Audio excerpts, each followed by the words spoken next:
শিলিগুড়িতে বিভিন্ন দোকানে গিয়ে অনলাইন পেমেন্টের নামে প্রতারণা করছিল একটি চক্র। এই চক্রে দুজনকে হাতে নাতে ধরে ফেলল ব্যবসায়ীরা।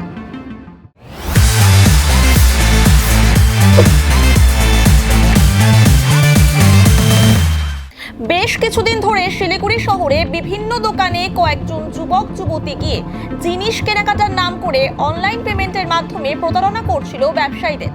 যুবক যুবতীরা দোকানে গিয়ে প্রথমে কেনাকাটা করত, এরপর সেই জিনিসের পেমেন্ট তারা অনলাইনে করবে বলে জানাতো।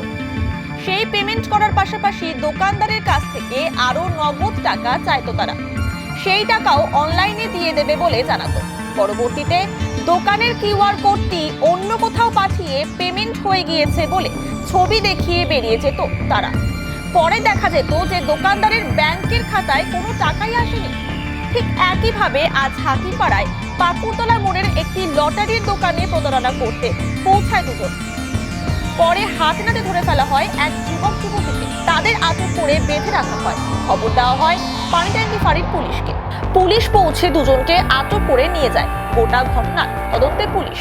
বিষয়টা হচ্ছে এরা গত 2 মাস ধরেই প্রত্যেকটি দোকানে মানে কোনো হতে পারে গ্যাসের দোকান, লটারির দোকান বা কাপড় জামার দোকান, সব দোকানেই যাচ্ছে। যাওয়ার পরে এরা ওখান থেকে ছোটো মোটো কোনো একটা জিনিস নিচ্ছে, ধরুন শার্ট নিয়ে নিল বা ধরতে পারেন গ্যাসের কোনো ইনগ্রিডিয়েন্টস নিয়ে নিচ্ছে। এবার নেওয়ার পরে সেখানে বিল হচ্ছে ধরুন 1000 টাকা। সেখানে 1000 টাকা বিল হওয়ার পরে ওরা বলছে 1000 টাকা যে দাদা আমরা 1000 টাকা এই জিনিসের পেমেন্ট করছি, প্লাস আমরা পেমেন্ট করবো হচ্ছে আপনি আমাকে 1000 টাকা আরও এক্সট্রা ক্যাশ দিন। তো তারপরে কি করছে এরা স্ক্যানারটার ফটো নিয়ে নিচ্ছে। স্ক্যানারটার ফটো নিয়ে তাদের সঙ্গে আরও কিছু লোকজন আছে ইনস্টাগ্রামে, তাদের সঙ্গে কন্ট্যাক্ট করছে। এবার কন্ট্যাক্ট করে তাদেরকে ওই স্ক্যানারটা পাঠাচ্ছে। তারা সেই স্ক্যানারটা নিয়ে অনলাইনে কোনো একটা কিছু করে সেই পেমেন্টটাকে সাকসেসফুল দেখাচ্ছে।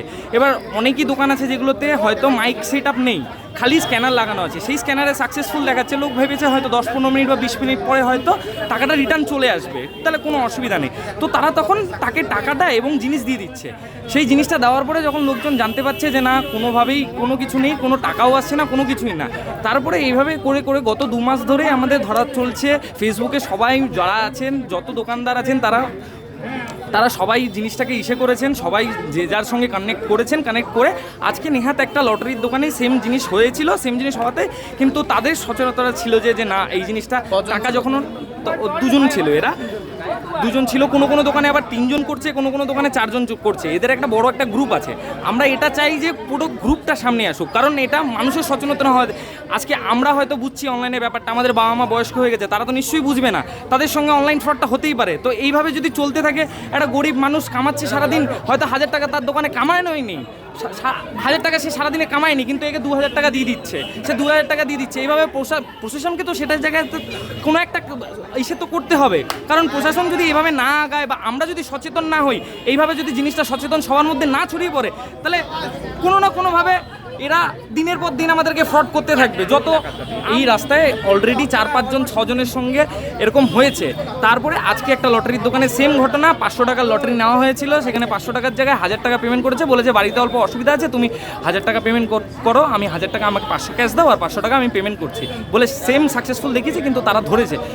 আর আরও 2 জন যারা ছিল বেঁধে রাখা হয়েছিল, তাদের পুলিশ এসেছে, পুলিশ তাদের নিয়ে যেতে চলেছে। কিন্তু এখানকার সকলে যারা আছে আমাদের একটাই দাবি যে ওনার টাকাটা দেওয়া হোক এবং সবাইকে সচেতন করে দেওয়া হোক যে এরা আসলেও ফ্রড। এই ফ্রড জিনিসটা যদি কন্টিনিউ হতে থাকে, আজকে আমার সঙ্গে হচ্ছে, কালকে আরেকজনের সঙ্গে হচ্ছে, সেটা যাতে না হয়, সবাই যেন জানে এরা ফ্রড, এরকম কোনো স্ক্যাম হতে পারে। আমাদের সচেতন করাটা মেন উদ্দেশ্য।